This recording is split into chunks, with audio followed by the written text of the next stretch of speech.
Hello, friends, and welcome to Adventures in Pixieland. My name's Amy, and I'm an ordained minister. We are in Bible study. We are in the NIV. We are in the book of 2 Samuel. Now, I'm going to give a little, a little historical fact on, versions of the Bible, and specifically about the book of 2 Samuel. Once upon a time, 1 Samuel and 2 Samuel was called 1 Kings and 2 Kings. And that is in the Vulgate version, which is the Latin version of the Bible. But before the Latin of the version of the Bible, we have the Septuagint. I read them down here. That's part of when I give you the various versions. That is the Greek version of the Bible. So it's not even actually the original language of the Bible. The original language of the Bible is sometimes Hebrew, sometimes Greek, because it kind of depends on who wrote what part, especially when we get into the New Testament, because a lot of the early churches were in Greece, a lot of it only comes into play in the Septuagint. Okay. When you are in the Vulgate version, there is no books of Samuel. There's 1 Kings, 2 Kings, 3 Kings, 4 Kings. What we know as 1 Samuel, 2 Samuel, 1 Kings, 2 Kings. In the Septuagint, they're called the books of the kingdom. And they're also, biblical scholars believe, not all written by Samuel. For instance, this is 2 Samuel, but Samuel's already passed. He passed in 1 Samuel. So he couldn't really have written this part, could he? Because it wasn't here. So they believe it's actually 3 different prophets. And that would be the Gad, Nathan, and Samuel. All right? Now, when did it get to 1 Samuel, 2 Samuel, 1 Kings, 2 Kings? Not until the 1611 King James Version of the Bible, edited by Sir Francis Bacon.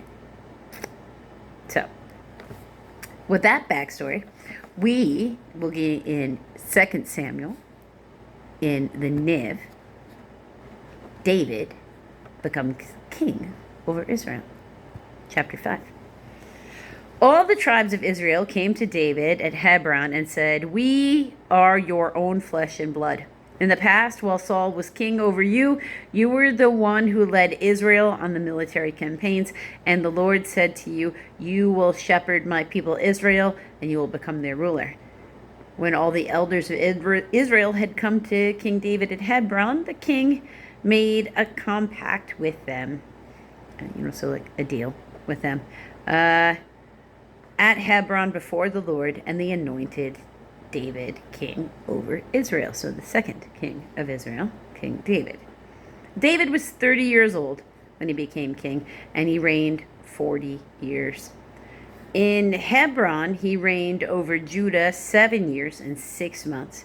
And in Jerusalem, he reigned over all Israel and Judah 33 years.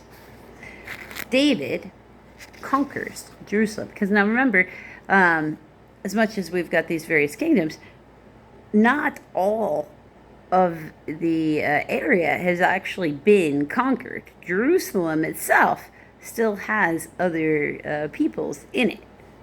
David conquers Jerusalem.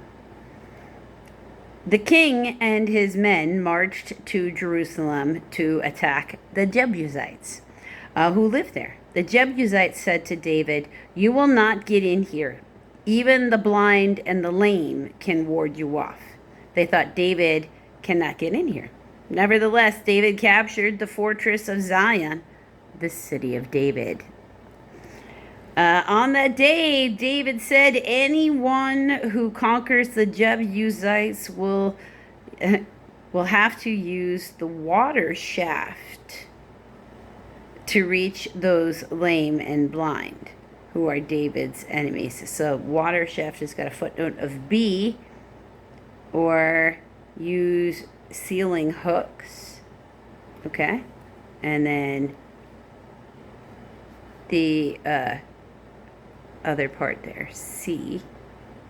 So and they will have, instead of using water shafts, they will have to use ceiling hooks to reach those lame and blind who are David's enemies, or who are hated by David. Yeah, David's enemies, hated by David. That is why they say the blind and lame will not enter the palace. David then took up residence in the fortress and called it the City of David. He built up the area around it from the supporting terraces inward, which has got a footnote of, or the Milo, Millo. And he became more and more powerful because the Lord God Almighty was with him. So he expanded the fortress areas by anchoring it to the surrounding support. Now Hiram, king of Tyre, sent messengers to David along with cedar logs and carpenters and stonemasons, and they built a palace for David. And David knew that the Lord had established him as king over Israel and had exalted his kingdom for the sake of his people Israel. After he left Hebron, David took more concubines and wives in Jerusalem, and more sons and daughters were born to him. These were the names of the children born there: Shammua, Shammua, Shobab, Shobab, Nathan, Nathan, as expected where I'm from anyway, Solomon, Solmon, Ibara, Ibhar, Elishua, Elishua, Nepheg, Nepheg, Japhia, Japhia, Elishama, Elishama, Elada, Eliada, and Eliphet, Eliphet. So that's a lot of kids. David has a lot of kids. David is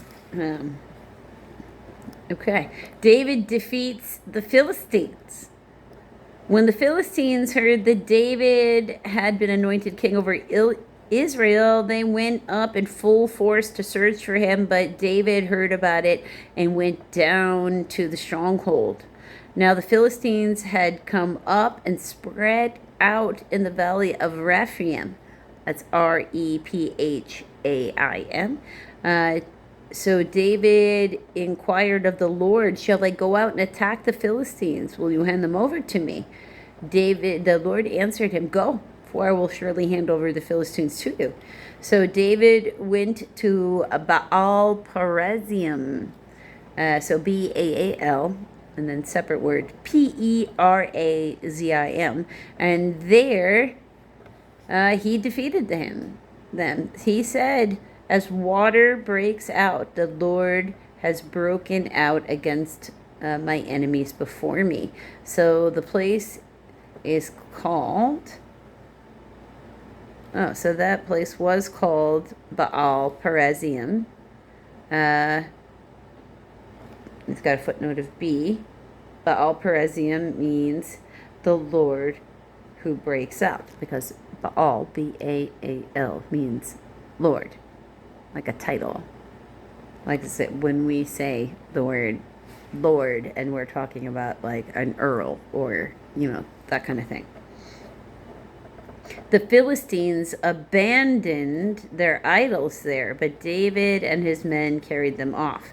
Once more the Philistines came up and spread out in the valley of Rephaim. So David inquired of the Lord, and he answered, "Do not go straight up, but circle around behind them and attack them in front of the balsam trees.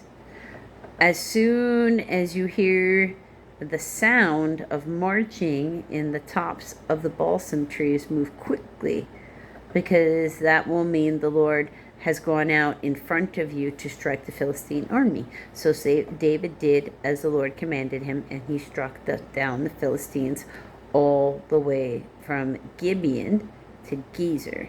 So Gibeon's got a footnote of C. And that's in the Septuagint. See also First Chronicles. In Hebrew, it's Geba, Geba, instead of Gibeon, right? To Gezer. That's a translation, because remember, Septina is Greek. It's the Greek version of that word. All right. So until the next video, friends.